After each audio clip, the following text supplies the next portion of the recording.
Nous nous trouvons dans la Grande Galerie sur le site François Mitterrand de la Bibliothèque nationale de France pour découvrir le parcours de l'exposition Babar, Harry Potter et compagnie, livres d'enfants et d'aujourd'hui, qui va s'ouvrir au public le 14 octobre prochain jusqu'au 11 avril 2009. Nous allons pouvoir découvrir des ouvrages qui ont été mis entre des mains enfantines de la fin du XVIIe siècle jusqu'à nos jours. C'est tout petit, vers 6-8 mois, que l'enfant commence à être fasciné par les couleurs, par les formes, et en particulier par cette très belle histoire de la Genèse, avec des animaux comme ces 3 éléphants, le père, la mère et le petit éléphanteau, ainsi que ces girafes. L'enfant découvre maintenant l'album. Les textes et les images racontent chacun à leur façon une très belle histoire et l'enfant peut se laisser aller en fonction de l'imaginaire, donc de l'auteur ou de l'illustration. Et c'est vrai que les auteurs et les illustrateurs s'en donnent généralement à cœur joie en utilisant une très belle palette de couleurs, des bleus, des jaunes, des rouges vifs, et ils nous offrent de très belles créations.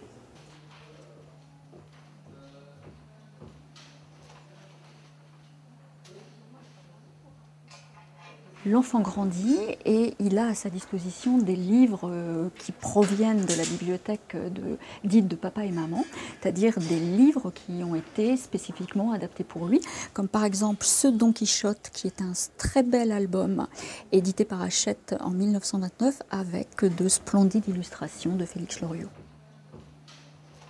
La bibliothèque de l'enfant comprend également des livres d'aventure, des récits d'anticipation, comme ce très beau manuscrit de 20 000 lieues sous la mer de Jules Verne, qui a été rédigé dans les années 1868.